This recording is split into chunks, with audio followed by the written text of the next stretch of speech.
Hello, everybody, and welcome to the George Michael Singers podcast. Thank you for listening. Hope you're enjoying the stories. Please don't forget to subscribe. Niall Flynn, hello. Hello, Joe. How are you? I'm good. Bit tired. How are you? Right. I'm very good. You were in the studio. I was in the studio yesterday recording with this incredible new up and coming artist called Elena.Rue, I think it is. It's on my socials anyway, but she's French, young French lady. So I did a couple of tracks with her last year, Mm, and it's the first time I've ever sung in French. I don't speak French, by the way. So I rocked right. up at this studio, no clue what I was supposed to be doing, and yeah, ended up singing in French. And now she's got me singing another three songs in French. So yesterday I was a bit like, because it's really difficult to get the pronunciation right. The timing's very different because obviously there's syllables, French syllables, and then Yeah. obviously then I had to get the notes and then and the phrasing and so yeah, it was a bit like, oh, that's why my brain's a bit like, you So need you were to be doing in bed still. chorus sections and stuff, was it? I did. Yeah, I was doing choruses and sort of harmonizing her on verses and stuff like that. So yeah, that sounds really cool. We got Trixie doing it, who's in the George Michael band. He's brilliant. He's amazing. He used to play with David Bowie. What does he do?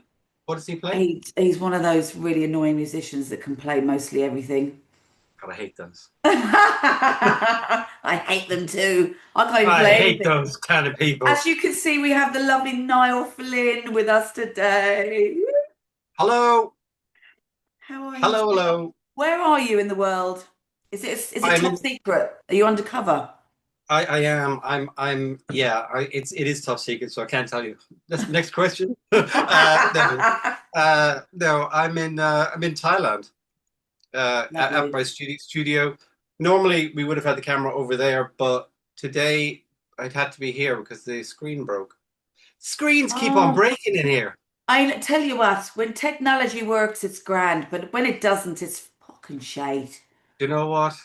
Technology. Years ago in the 80s, we didn't need any of it. I know. Do you know what? We had a lovely guest on a couple of weeks ago, and I can't tell you who because you'll have to wait and see and watch the podcast. But we were talking about technology, and we were talking about back in the day. So, because obviously it's all camera culture now, selfie culture, and we didn't have, we didn't, Yeah, we just wish we'd taken more pictures back in the day. I know. I Because, like, know. Yeah. I mean, Yeah, I could but be. you know, do you really need to give someone like 10 pictures of themselves standing in the same place? No, that you don't. We probably wouldn't have done that. We probably would have just taken one picture and then that was it. It was documented. Hmm. If we were in camera culture back then, maybe. I don't To know. be honest, I prefer just to eat my food instead of it being photographed 12 times before it's eaten. You know what I mean? It's like it's like I'm trying to eat my food and it gets moved over for a photograph. You're like, So the lovely Niall, I spent a lot of time with Niall in the studio. When I signed to George's label, I mean, we kind of George left us to our own devices, and when we started writing with him a lot, didn't we? He used to come into the studio and write with us. yeah, yeah. But then and then left us to our own devices. So me and Niall spent what was it, a good like chunk, about two years maybe, Oh God, yeah. like just It on was my stuff. Aside from George, when we were working together, it was a good couple yeah, of years, was it, or a year, or yeah. Well, I started there just before the older album was released. So where at it Aegean? was, yeah, um, because I was having to think about it, and it was I can remember I can remember Brad Branson up Yeah, there, and he was doing the cover for the older, and he was scratching. He used to scratch it to do the shading. Remember that's that? right. Yeah, I do. Scratch it with a blade, yeah. Yes. So, and And Brad was the guy that nicked my demo tape out of my handbag and played it in did the he? studio to George Ah, when I was and that's how I got signed to Aegean. right, okay. Yeah, Yeah. I remember because he was sitting there all the time when I first got there. He was sitting there and he had that the older that picture of George's face from the cover, and he was just sitting there all day, just scratching a little bit with a blade. That's all he was doing. I know. See, But that's that technology yeah, does that for you now. I know. Yeah. God bless him. He's not around anymore, is he? Was I Uh, know, I know. I Do you know what? know. I've still got those the negatives for that shoot. Well, not all of them. I've got some of them, and I sent them back to the estate when they were doing the cover, like we know when they re-released the older album, with the big hardback, the big thick hardback. Have you seen it? Yeah, I think, yeah, It's like yeah, three or yeah, I four. remember it. Yeah, But the funny thing was that they contacted me here because they didn't have a copy of the vinyl. really. And I had the vinyls, the original vinyls are worth about 400 quid. And I had one here, which is just the original vinyl because there wasn't that many of them put out. So there was none in the office. They'd obviously given them away or whatever, but there was none in the office. So they sent a courier to pick my one up here to bring it back so that they could use that as the template. Really? I Well, then know. they also Nuts. because I knew that project was happening, the re-release of the older. So I contacted the estate and said, look, I've got some of the negatives from the shoot that Brad he just gave it. I mean, Oh, you should have said nothing. no, no, no, no. Listen, I sent it to them, but they actually, Lisa, lovely Lisa, she said, look, they're yours. So they sent them back to me. So I still have them. Oh, They really? very kindly gave me them back. That was very nice of Oh, them. I know, that's what I thought. Yeah, but there must be a million photographs up in that office that have never ever been used. You Yeah, I know, know. But negatives of that was a so much. particular iconic album, wasn't it, cover? It was just the way, I mean, Hmm. I Yeah. mean, what, it's an iconic album. I mean, I think every bit of his music's iconic, to be honest with you. I mean, Hmm. I was just saying to our guest a couple of weeks ago that, when you start, because of this George Michael project that we're doing, because we're obviously taking on the lead parts as well as, when you're a backing vocalist, you just approach it differently. You're just concentrating on the backing vocal parts. But obviously Sure. now we're concentrating on the leads and you're unpacking all these songs and just like, you're just blown away by, I don't think I fully appreciated They're his lyrics. tricky He's just songs.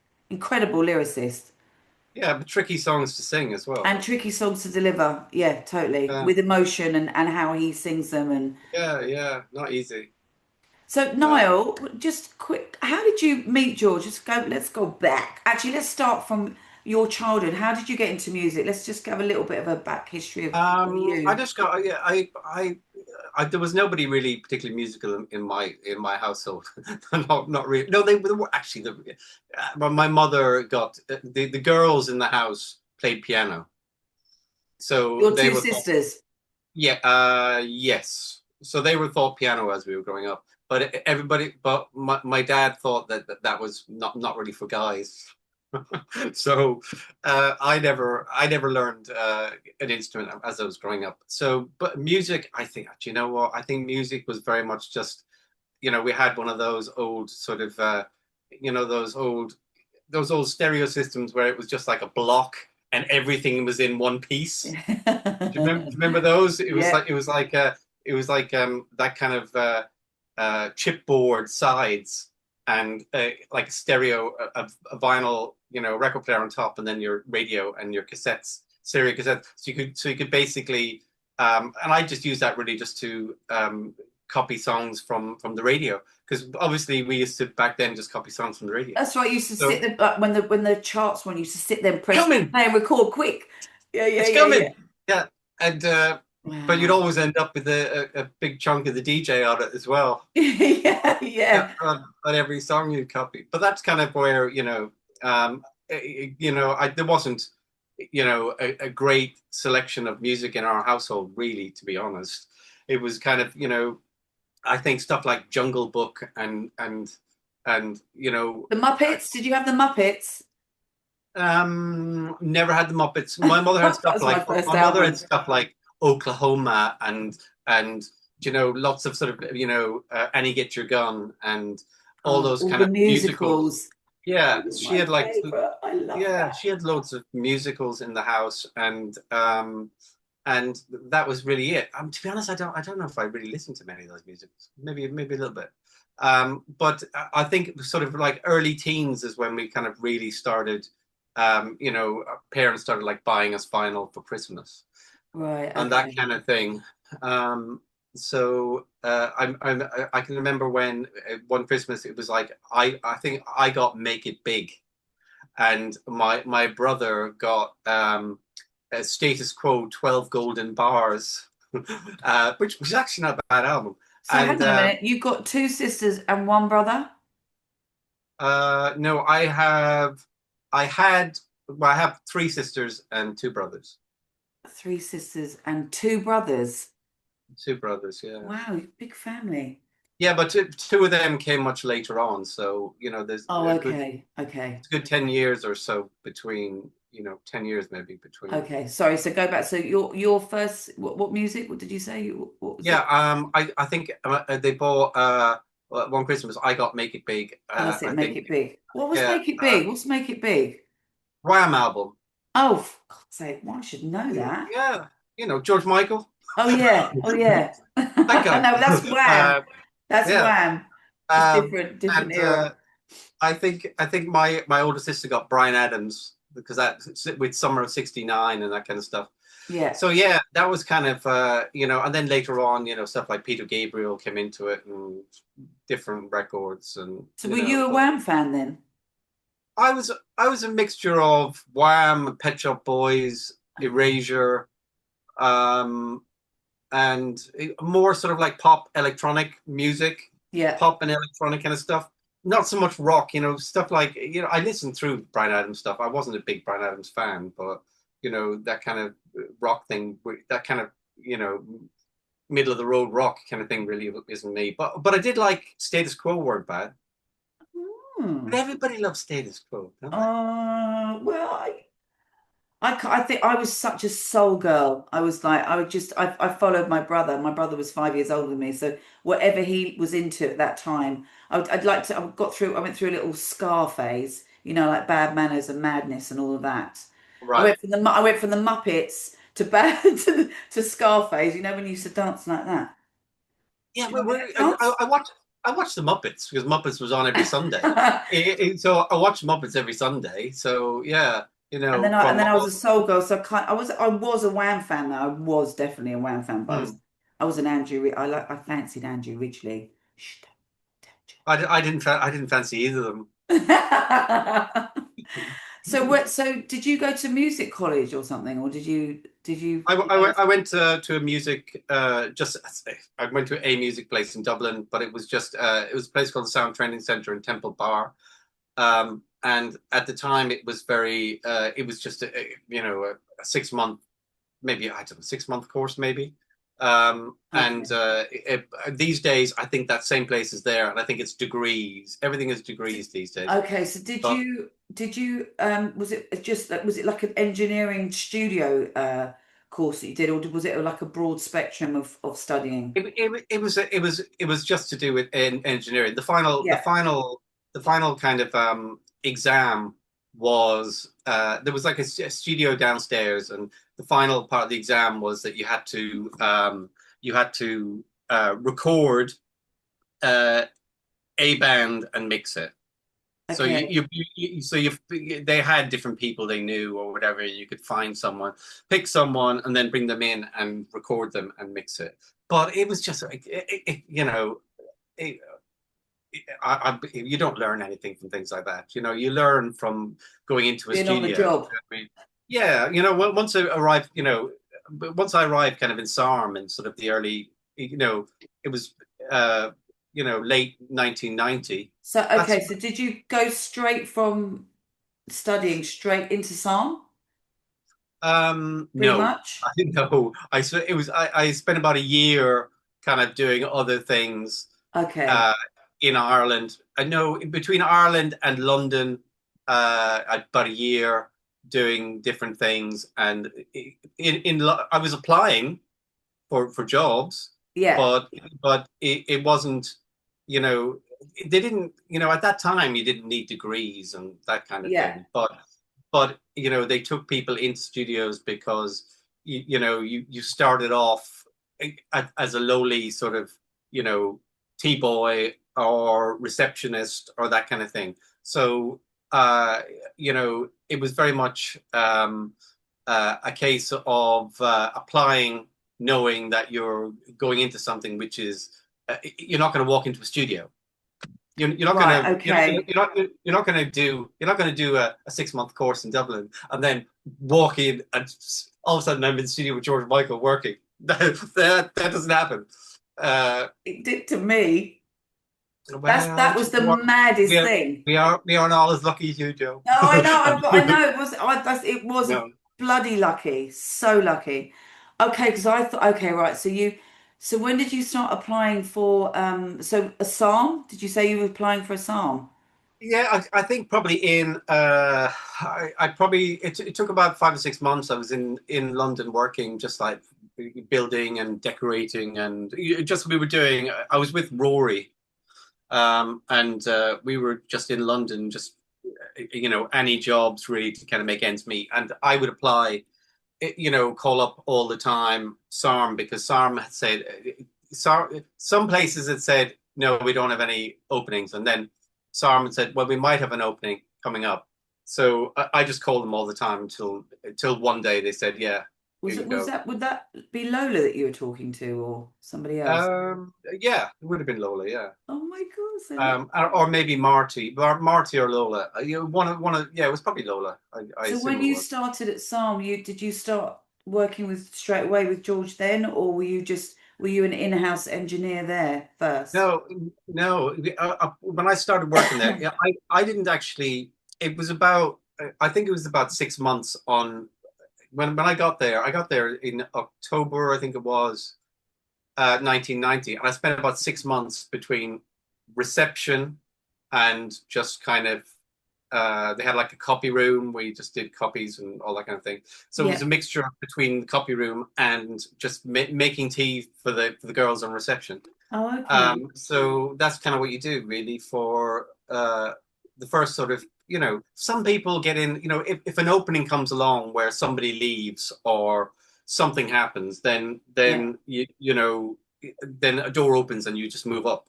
But in my circumstance when I arrived, there was just no openings really. So Right. I spent sort of 6 months just doing reception. We'd sit on reception from like 6 to 2 in the morning, and then the following week you'd do 2 to 9, 2 in the morning to 9 and 9, 2 in the morning to 9 in the morning, and you'd do that, and then you'd have a week off. So it'd be 2 weeks on, 1 week off, then 2 weeks on, 1 week off, um, and that was for 6 months. Wow. So Uh, I think. what was your first job then? When that was your first opening? What God, did you can gee, you remember? I don't know. I can't remember what the first thing. There was a lot of kind of things. Um, Generally, with SARM, you kind of ended up starting with uh, in SARM East. Remember Yeah. SARM East? Yeah. You generally, as if you were starting off, you generally got sent to SARM East, and so Okay. SARM East basically it wasn't like SARM West. SARM East, you had to kind of maybe possibly open the place at weekends and then close it at nighttime, alarm it, shut everything down, all that kind of thing. It was a different kind of experience to SARM West, which was open all the time, and SARM East was normally like CJ McIntosh. Yeah. Yeah, it was normally doing sort of like with Ren Swan did a lot of stuff for CJ McIntosh, and it was normally sort of CJ McIntosh kind of remixes where you'd kind of spend like 48 hours in a row sitting there while he'd be banging out beats for 2 days. But it was great, But they were long. They were long, long sessions. And eventually, but I can't remember.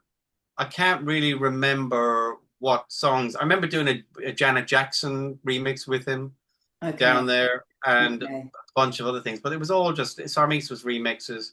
Um, you know, uh, Sort of Sarm West was more where the sort of big artists kind of went in Yeah. and kind of So hung out. when would the transition have been then to go and start working with George? Can you remember that? Um, I think And at how some it happened, or were you main engineer, were you engineer, or or was it it was how did it come around? it was assistant engineer. It was Chris Porter was engineering it. Okay. And, and at some point, I think it was.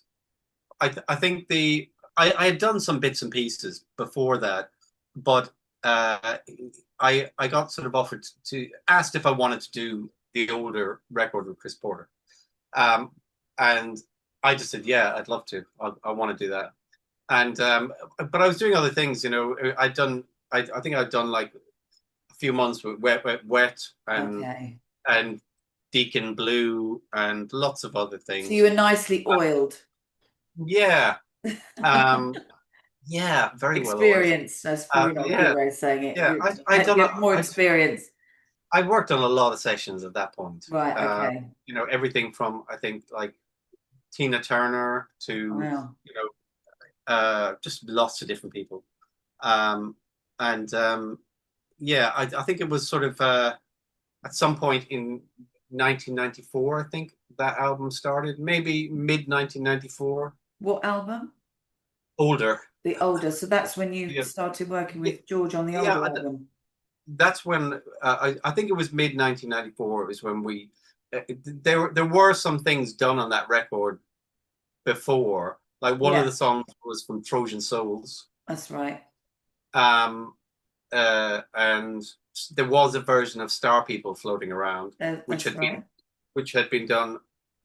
I don't know, in maybe 90, you know, 93.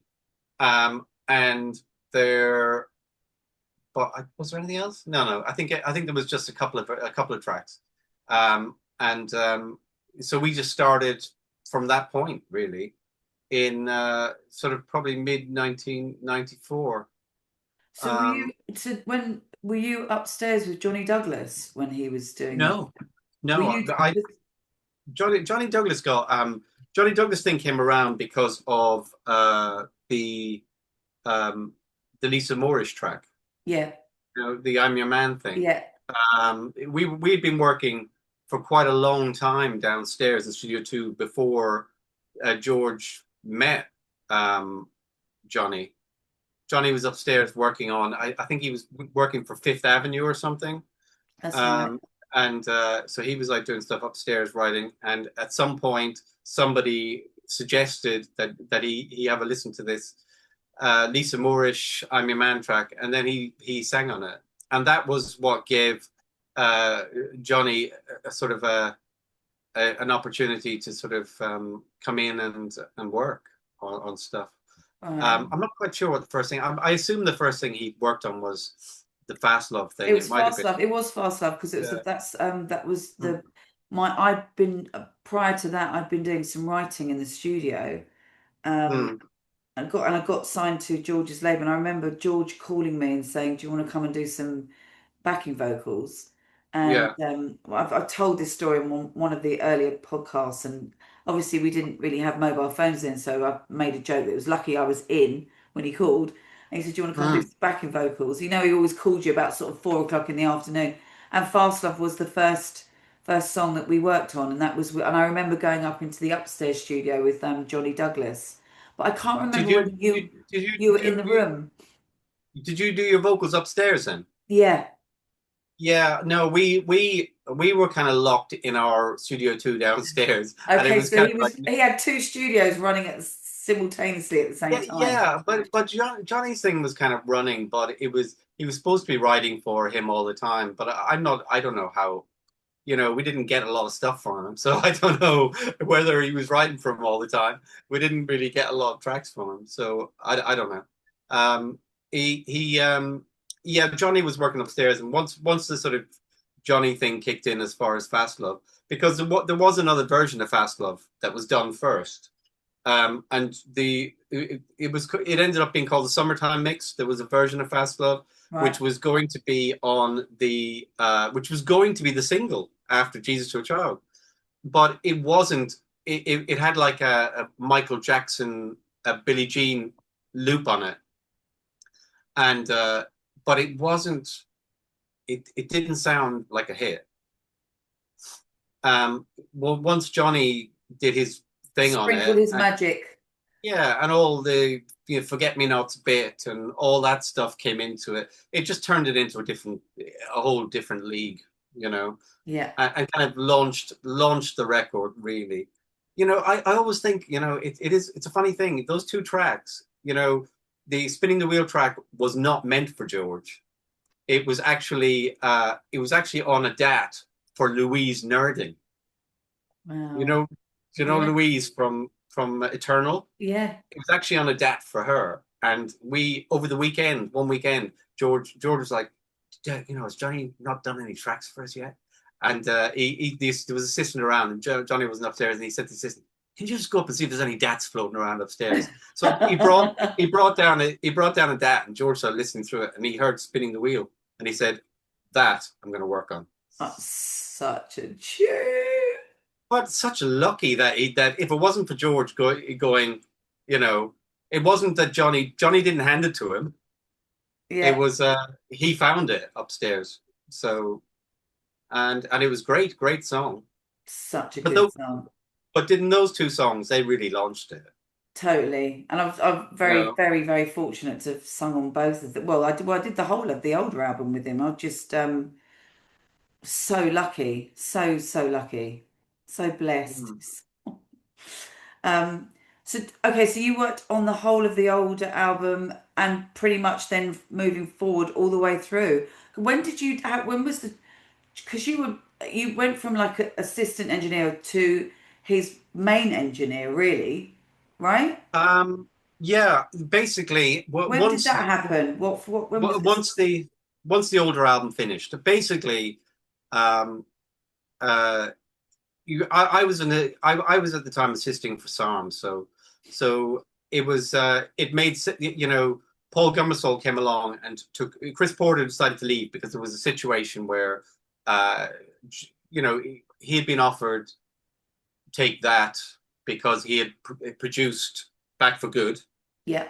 And then he also George was spending a lot more time inside the room by himself, so it meant that people like Pete Little and Chris Porter were sitting out the corridor, and it was kind of that situation where everyone was passing up and down, going like for weeks. People passing up and down, going, "Oh, you're still out here?"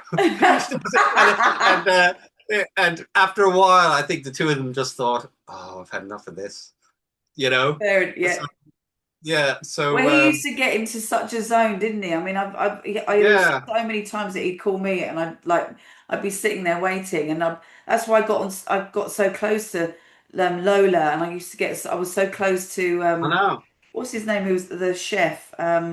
Marco. Marco.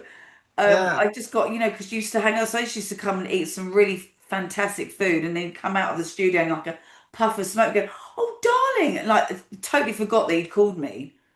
I So know. half the You see, time I didn't even sing. when you leave that studio, you see, you miss the food. Everyone raves about when, Sam's food. yeah, when I left, the food went with it. That's the problem. Um, but yeah, so So yeah, when we was the transition that it was so they got bored of hanging around so basically? at some point, I think Jesus to a Child kind of was George sang it at the Brandenburg Gate in no on November 1994, was it? Yes, and he sang it quite early on. So the uh, I think it was like about 2 months after that, maybe Chris Porter had kind of like had enough of kind of sitting around, and he had other opportunities, and it's fair enough. Do you know what I mean? Yeah, yeah, of You know, course. it's fair enough. You know, he had other great opportunities, so he moved on, and so did Pete Ledel at the same time.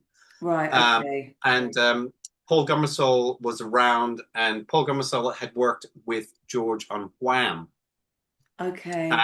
and Paul had done like a lot of Phil Collins stuff and a lot of engineering for different people, and Prefab Sprout and all this kind of thing. And Chris Porter asked him did he want to jump in, so he did, and it made sense. The fact about it was I was assisting there. If I was to do it, then it would be you looking for another assistant. And so we finished the album with Paul Gummersall engineering, and I ended up staying. There was other things going on, and Lola was like, "Do you want to go on and do this? Do you want to move on to a different thing?" And I said, "No, no, I'd prefer to stay at the end." And it would, if I'd moved on, it would have been a mess anyway. So because I kind of like did like a book of older where every single day I was making notes and typing it out and so on, like from Wow. every single day the whole way through it. Where So is that book? I have a copy of it here inside my computer. But Wow. it's up in Aegean, but it's just like a folder with just every day. It just tells who was in and who worked and who did each Oh, song and everything. that's incredible. Because So Lola's got the same sort of book. She's got a book not just of George, but she's got of the whole of the psalm. I mean, she's got every year of who was coming in and out of psalms. So that oh really? she's gonna dig it out because I mean that's just that's like Wow. that's history. That's Yeah, history amazing, there. amazing. And then Yeah. so then you started working for is that when we W- started working together w- then? when the album finished, Yeah. Andros came up to me. You know that guy? Yeah. He came up to me and he said, George wants he said he wants to either give you some money or the other opportunity is to come and work for us. And I said, I'll come and work for you. So I think probably within a couple of weeks, Yeah. I don't know, maybe a couple of weeks, maybe a month, I don't know. I left SARM and went up to Aegean, and we were Okay. the first people in the door, and I think it was myself, George, and Andros, and the place was just a shell. There was nothing in it. It was Yeah. empty, Yeah. and we just started from that point. Started putting stuff in and building it up and putting it together and getting other people in, and then it all fell apart, and it's all gone now. I know. It was so so we had like I just think that it was like from my memory, I remember just having this incredible sort of being signed to Aegean and by George Michael, which was just insane. And then this like he had all these dreams and aspirations of what he wanted to do with the record company and the artists that were working for him because he always loved new and up and coming artists and elevating people.